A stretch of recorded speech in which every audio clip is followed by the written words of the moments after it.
Good morning, students.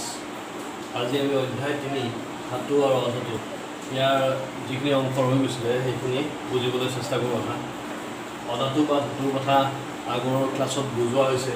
এতিয়া বিভিন্ন বিক্ৰিয়াৰ বিষয়েও কোৱা হৈছিলে। এতিয়া ধাতু আৰু অধাতুৱে কিদৰে বিক্ৰিয়া কৰে, ধাতু এটাই অধাতুৰ লগত কিদৰে বিক্ৰিয়া কৰিব, সেই বস্তুটো আমি জানিব লাগিব। ইয়াতে মই কিছুমান উদাহৰণ দিছোঁ। এটা উদাহৰণ দিয়া হৈছে সোডিয়াম ক্লৰাইড, এটা যৌগ। এই সোডিয়াম ক্লৰাইড কেনেকৈ গঠন হয়? সোডিয়ামটো ইয়াতে ধাতু আৰু ক্লৰিনটো হৈছে অধাতু। এই দুটা লগ হৈ পিনে বিক্ৰিয়া কৰি পিনে কিদৰে সোডিয়াম ক্লৰাইডক গঠন কৰিব, সেই বস্তুটো ইয়াতে দিয়া হৈছে। প্ৰথম কথা আমি জানি ল'ব লাগিব, এটা লাইন দিয়া আছে, মৌলৰ ৰাসায়নিক সক্ৰিয়তা সিহঁতৰ পৰমাণুৰ যোজ্যতা পক্ষ সম্পূৰ্ণ কৰাৰ প্ৰৱণতাৰ ওপৰত নিৰ্ভৰ কৰে। তাৰমানে মৌলবিলাকে কি কৰে, সিহঁতৰ যিটো ৰাসায়নিক বিক্ৰিয়াৰ যিটো প্ৰৱণতা সেইটো কিহৰ ওপৰত নিৰ্ভৰ কৰিব, সিহঁতৰ যিটো যোজ্যতা পক্ষ সেইটো সম্পূৰ্ণ কৰাৰ ওপৰত নিৰ্ভৰ কৰিব। এতিয়া সম্পূৰ্ণ কৰাৰ ওপৰত কিদৰে নিৰ্ভৰ কৰিব? ধৰা ছ'ডিয়ামৰ যিটো পাৰমাণৱিক সংখ্যা সেইটো হৈছে 11 হ'লে তাৰ ইলেক্ট্ৰনীয় বিন্যাস ক্লাছ 9ত পাইছিলা। ইলেক্ট্ৰনীয় বিন্যাস হ'ব 281।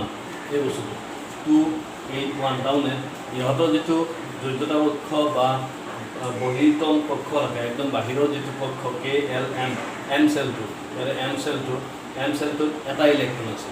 আৰু ছ'ডিয়ামে কি কৰে, এই এটা ইলেক্ট্ৰন এৰি দিব খোজে। এৰি দিলে ছ'ডিয়ামত কিমান থাকিব? 28টো হৈছে এটা সম্ভ্ৰান্ত গেছৰ ইলেক্ট্ৰনীয় বিন্যাস, নিয়ন। 28টো নিয়নৰ ইলেক্ট্ৰনীয় বিন্যাস। 28 ইলেক্ট্ৰনীয় বিন্যাস পালে কি হ'ব, ইয়াৰ বহিৰ্তম যিটো পক্ষ সেইটো সম্পূৰ্ণ হৈ উঠিব। ইয়াৰ যোজ্যতা পক্ষটো তাৰমানে সম্পূৰ্ণ হ'ব আৰু সম্পূৰ্ণভাৱে বিক্ৰিয়া কৰিব পাৰিব। সেইকাৰণে ছ'ডিয়ামে কি কৰে, ইয়াৰ যিটো এটা ইলেক্ট্ৰন আছে এই এটা ইলেক্ট্ৰনটো এৰি দিয়ে, ইয়াক নালাগে, এৰি দিছে। আকৌ ক্লৰিনৰ ক্ষেত্ৰত কেনেকুৱা হ'ব? ক্লৰিনৰ যিটো পাৰমাণৱিক সংখ্যা সেইটো হৈছে 17 আৰু ইয়াৰ বহিৰ্তম পক্ষ ভৰ্তি হ'ব লাগিলে ইয়াৰ বাহিৰৰ যিটো পক্ষ আছে এম চেলটোত 7টা ইলেক্ট্ৰনৰ জেগাত 8টা ইলেক্ট্ৰন লাগে। তাৰমানে এটা ইলেক্ট্ৰন লাগে আৰু লাগে ইয়াতে, যাতে ইহঁতে ওচৰৰ যিটো সম্ভ্ৰান্ত গেছ আৰ্গনৰ যিটো ইলেক্ট্ৰনীয় বিন্যাস সেইটো পাব পাৰে। এতিয়া ইয়াৰ ইলেক্ট্ৰনীয় বিন্যাস হৈছে 287, ইয়াৰ এটা ইলেক্ট্ৰন লাগে। ছ'ডিয়ামে এটা ইলেক্ট্ৰন এৰি দিছে। এই এৰি দিয়া ইলেক্ট্ৰনটোৱে কি কৰিব, ক্লৰিনে নিজে লৈ ল'ব। ক্লৰিনে ছ'ডিয়ামৰ পৰা এই ইলেক্ট্ৰনটো লোৱাৰ লগে লগে ইয়াৰ যিটো ইলেক্ট্ৰনীয় বিন্যাস সেইটো হ'ব 288 হৈছে সম্ভ্ৰান্ত গেছ আৰ্গনৰ ইলেক্ট্ৰনীয় বিন্যাস। তেতিয়াহ'লে কি হ'ব, ক্লৰিনৰো যিটো যোজ্যতা পক্ষ সেইটো সম্পূৰ্ণ হ'ব, কমপ্লিট হৈ যাব। এটা তাৰমানে সুস্থিৰ অষ্টক এটা বনাব পাৰিব। 8টা ইলেক্ট্ৰন লাগে বহিৰ্তম পক্ষটো ফিল আপ হ'বৰ কাৰণে, আৰু দুইটাতে বহিৰ্তম পক্ষটো ফিল আপ হৈছে। আৰু একবাৰ কৰিছোঁ, ছ'ডিয়ামৰ বহিৰ্তম পক্ষত এটা ইলেক্ট্ৰন আছে, ছ'ডিয়ামে সেইটো ইলেক্ট্ৰন এৰি দিব। আৰু এৰি দিয়া ইলেক্ট্ৰনটো কি কৰিব, ক্লৰিনে ল'ব, কাৰণ ক্লৰিনক এটা লাগে বহিৰ্তম পক্ষটো ভৰ্তি কৰাব। সেই এটা ইলেক্ট্ৰন লোৱাৰ লগে লগে ইয়াৰ বহিৰ্তম পক্ষটো ভৰ্তি হ'ব আৰু ইয়াৰ ইলেক্ট্ৰনীয় বিন্যাস হ'ব 288, যিটো হৈছে সম্ভ্ৰান্ত গেছ আৰ্গনৰ ইলেক্ট্ৰনীয় বিন্যাস। ইয়াতে কি হৈছে, ছ'ডিয়াম পৰমাণুৰ বহিৰ্তম কক্ষত থকা ইলেক্ট্ৰনটো এৰি দিলে এল কক্ষ হৈ গ'ল বহিৰ্তম কক্ষ, য'ত এটা সুস্থিৰ অষ্টক থাকিব। এটা এল কক্ষটো 8টা ইলেক্ট্ৰন আছে, এটা সুস্থিৰ অষ্টক আছে আৰু ইয়াৰ যিটো যোজ্যতা কক্ষ এইটো সম্পূৰ্ণ হৈ গৈছে। এতিয়া ছ'ডিয়াম পৰমাণুটোৰ নিউক্লিয়াছত পৰমাণু গৰ্ভত এটা ইলেক্ট্ৰন এৰি দিয়াৰ লগে লগে ইয়াৰ যিটো পৰমাণু গৰ্ভত আহিব, নিউক্লিয়াছটোত কিমান ইলেক্ট্ৰন বা প্ৰটন থাকিব সেই বস্তুটো আমি জানিব লাগিব। এতিয়া এটা ইলেক্ট্ৰন এৰি দিয়াৰ লগে লগে ইয়াৰ পৰমাণু গৰ্ভত 11টা প্ৰটন মানে হৈছে পজিটিভ চাৰ্জ, ধনাত্মক আধান বা প্ৰটন থাকিব 11টা, আৰু ঋণাত্মক আধান বা ইলেক্ট্ৰন থাকিব 10টা। তাৰমানে ধনাত্মক আধান এটা বেছি আছে। ছ'ডিয়ামৰ ক্ষেত্ৰত ধনাত্মক আধান বা প্ৰটন ইলেক্ট্ৰনতকৈ এটা বেছি আছে। সেইকাৰণে ইয়াতে কি গঠন কৰিব, ছ'ডিয়ামে গঠন কৰিব কেটায়ন Na+। এটা ধনাত্মক আধান বেছি আছে, ধনাত্মক আধানৰ জোৰটো বেছি ঋণাত্মক আধানতকৈ, সেইকাৰণে ই কেটায়ন গঠন কৰিব, যিটো চাইন হ'ব প্লাছ, Na+। আকৌ ক্লৰিনৰ ক্ষেত্ৰত কি হ'ব, ই এটা ইলেক্ট্ৰন গ্ৰহণ কৰি সুস্থিৰ অষ্টক এটা গঠন কৰিব। ছ'ডিয়ামে এৰি দিয়া ইলেক্ট্ৰনটো ক্লৰিনে গ্ৰহণ কৰিব।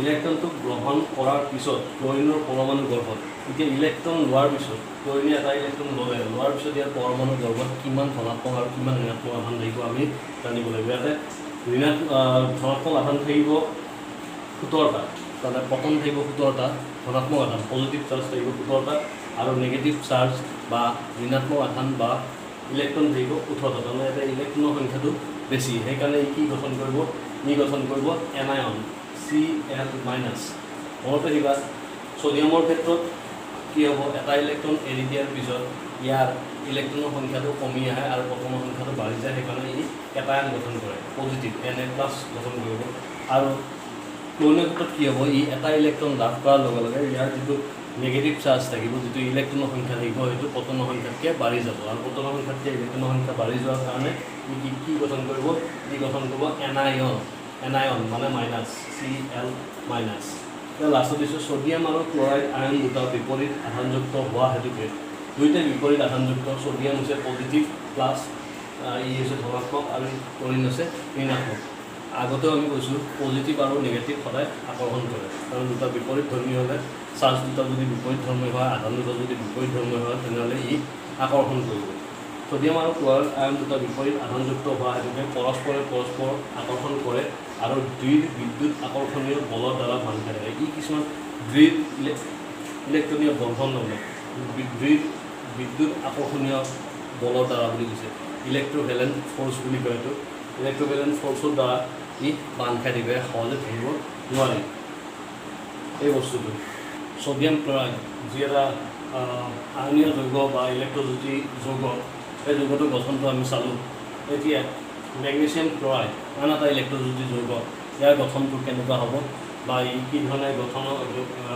বিক্ৰিয়া কৰিব তাৰ বিষয়ে জানো আহা মেগনেছিয়ামৰ যিটো পাৰমাণৱিক সংখ্যা সেইটো হৈছে 12 ইয়াৰ ইলেক্ট্ৰনীয় বিন্যাস হ'ব 2, 8, 2 আকৌ ক্লৰিনৰ যিটো পাৰমাণৱিক সংখ্যা সেইটো হৈছে 17 আৰু ইয়াৰ পাৰমাণৱিক বিন্যাস হ'ব 2, 8, 7 মেগনেছিয়ামে দুটা ইলেক্ট্ৰন এৰি দিব খুজিব বহিৰ্তম কক্ষত ইয়াত দুটা ইলেক্ট্ৰন আছে যিটো বহিৰ্তম কক্ষ তাৰ দুটা ইলেক্ট্ৰন আছে এই দুটা ইলেক্ট্ৰন ই এৰি দিব খুজিব আৰু ক্লৰিনত এটা ইলেক্ট্ৰন লাগে সেইকাৰণে ই এটা ইলেক্ট্ৰন ল'ব ই দুটা ইলেক্ট্ৰন এৰিলে ই এটা ইলেক্ট্ৰনহে ল'ব পাৰিব ক্লৰিনে সেইকাৰণে আমি ক্লৰিনত দুটা মৌল ল'ব লাগিব দুটা মৌল হ'লে দুটা ইলেক্ট্ৰন আমি এডজাষ্ট কৰিব পাৰিম ধৰা এই এটা ক্লৰিনে ইয়াৰ পৰা এটা ইলেক্ট্ৰন ল'লে আন এটা ক্লৰিনে ছেকেণ্ড ইলেক্ট্ৰনটো ইয়াৰ পৰা ল'ব ইয়াতে মেগনেছিয়ামৰ মই দেখাইছোঁ মেগনেছিয়ামে কি কৰিব দুটা ইলেক্ট্ৰন এৰি দিব মেগনেছিয়ামে দুটা ইলেক্ট্ৰন এৰাৰ লগে মেগনেছিয়ামে কেটায়ন গঠন কৰিব কেটায়ন মেগনেছিয়ামৰ এইটো কেটায়ন Mg2+ কেটায়ন গঠন কৰিছে কাৰণ ইয়াৰ যিটো ধনাত্মক আধানৰ সংখ্যা এইটো বাঢ়ি যাব ইলেক্ট্ৰনতকৈ প্ৰটনৰ সংখ্যাটো বাঢ়ি যাব সেইকাৰণে এই কেটায়ন গঠন কৰিছে আকৌ এই দুটা ইলেক্ট্ৰন ই এৰিছে এই দুটা ইলেক্ট্ৰন দুটা ক্লৰিন মৌলে ল'ব ক্লৰিন মৌলে কেনেকৈ ল'ব ইয়াক এটা ইলেক্ট্ৰন লাগে বহিৰ্তম কক্ষত ইয়াত এটা ইলেক্ট্ৰন লাগে যাতে এই বহিৰ্তম কক্ষটো সম্পূৰ্ণ কৰিব পাৰে এটা সুস্থিৰ অষ্টক গঠন কৰিব পাৰে সেইকাৰণে এই এৰি দিয়া ইলেক্ট্ৰন এটা ক্লৰিন এটা ল'লে লৈ পিনে ইয়াৰ পাৰমাণৱিক সংখ্যা হ'ল 2, 8, 8 যিটো হৈছে আৰ্গন এটা সম্বন্ধ গেছৰ পাৰমাণৱিক সংখ্যা ইয়াৰ বহিৰ্তম কক্ষটো এতিয়া ভৰ্তি হ'ব তেনেকৈ দুটা ক্লৰিন পৰমাণুৱে মেগনেছিয়াম পৰমাণুৰ পৰা দুটা ইলেক্ট্ৰন এডজাষ্ট কৰি ল'লে কেনেকৈ ল'ব চিত্ৰটো দিয়া আছে মেগনেছিয়ামৰ দুটা ইলেক্ট্ৰন বহিৰ্তম কক্ষত আকৌ আমি দুটা ক্লৰিন পৰমাণু লৈছোঁ দুটা ক্লৰিন পৰমাণু এটা ইলেক্ট্ৰন লাগে ইয়াৰ মেগনেছিয়ামে এটা ইলেক্ট্ৰন এইটো ক্লৰিন পৰমাণুক দিব আনটো ইলেক্ট্ৰন ছেকেণ্ড যিটো ক্লৰিন পৰমাণু আছে তাক দিব দুইটা ইলেক্ট্ৰনে ইয়াতে এডজাষ্টৰ লগে লগে মেগনেছিয়ামৰ যিটো ইলেক্ট্ৰনৰ বিন্যাস সেইটো হ'ব 2, 8 আৰু ক্লৰিনৰ পৰমাণু ইলেক্ট্ৰনৰ বিন্যাস হ'ব 2, 8, 8 কাৰণে এটা যিটো বহিৰ্তম কক্ষ এইটো ফিল আপ হৈ যাব ভৰ্তি হৈ যাব আৰু ই যিটো গঠন কৰিব যিটো যৌগ গঠন কৰিব সেইটো হ'ব মেগনেছিয়াম ক্লৰাইড MgCl2 দুটা ক্লৰিন আছে সেইকাৰণে Cl2 ইয়াতে আমি সেইকাৰণে দিছোঁ ধাতু আৰু অধাতুলৈ অধাতুৰ ইলেক্ট্ৰনৰ ধাতুৰ পৰা অধাতুলৈ ইলেক্ট্ৰনৰ স্থানান্তৰৰ ফলত সৃষ্টি হোৱা যৌগ আয়নীয় যৌগ বা ইলেক্ট্ৰজ্যোতি যৌগ বুজায় এই যৌগবোৰ য'ত ধাতুৰ পৰা অধাতুলৈ ইলেক্ট্ৰনৰ স্থানান্তৰ আছে এই যৌগবোৰ ধাতুৰ পৰা অধাতুলৈ স্থানান্তৰ হোৱাৰ বাবে যিবোৰ যৌগ গঠন আছে সেইবোৰক আয়নীয় যৌগ বা ইলেক্ট্ৰজ্যোতি যৌগ বোলা হ'ব এই মেগনেছিয়াম ক্লৰাইড বা সোডিয়াম ক্লৰাইডৰ যিটো গঠন এই গঠনটো চাবা পৰীক্ষাত খুবেই সুধি থাকে এই বস্তু আমি এতিয়ালৈকে আয়নীয় যৌগৰ বিষয়ে শিকিলোঁ আয়নীয় যৌগ বা ইলেক্ট্ৰজ্যোতি যৌগৰ বিষয়ে আমি শিকিছোঁ আয়নীয় যৌগ সাধাৰণতে ধাতুৰ পৰা অধাতুলৈ যিটো ইলেক্ট্ৰনৰ স্থানান্তৰ হয় এই বা আধানৰ স্থানান্তৰ হয় তাৰ বাবে ইলেক্ট্ৰনযোগী যৌগ গঠন হয়।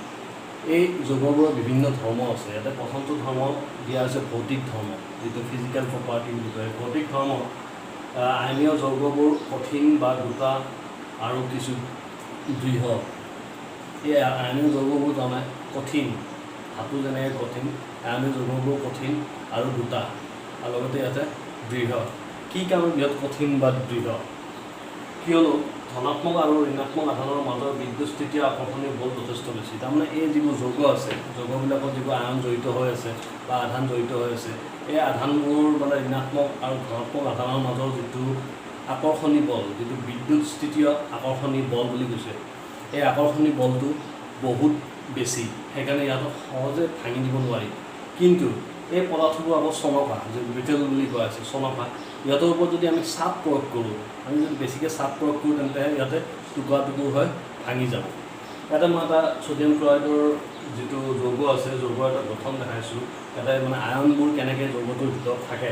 ইয়াতে ক্লৰিন আয়নটো ছ'ডিয়াম আয়নৰ লগত লগ লাগি আছে। ক্লৰিনটো হৈছে ঋণাত্মক আধান আৰু ঋণাত্মক, আৰু ছ'ডিয়ামটো হৈছে ধনাত্মক। ঋণাত্মক আৰু ধনাত্মক এটা যথেষ্ট শক্তিশালী, তাৰমানে ইহঁতৰ মাজত এটা বিদ্যুৎস্থিতিয় বলে কাম কৰি থাকে, আকৰ্ষণী বলে। ইয়াতে সহজে সেইকাৰণে ভাঙিব নোৱাৰি। গোটেই যিটো যৌগ আছে, যৌগটো এনেকৈ থাকিব। ক্লৰিনে ছ'ডিয়ামৰ লগত লগ লাগি আছে, ছ'ডিয়ামে আকৌ ক্লৰিনৰ লগত লগ লাগিছে, ক্লৰিন আকৌ ছ'ডিয়ামৰ লগত লগ লাগিছে। তাৰমানে ইহঁতৰ মাজত যিটো আকৰ্ষণী বল, ঋণাত্মক আৰু ধনাত্মক আধানৰ মাজত যিটো আকৰ্ষণী বল, সেইটো যথেষ্ট শক্তিশালী। ইহঁতক ভাঙিব লাগিলে তাৰমানে চাপ প্ৰয়োগ কৰিব লাগিব।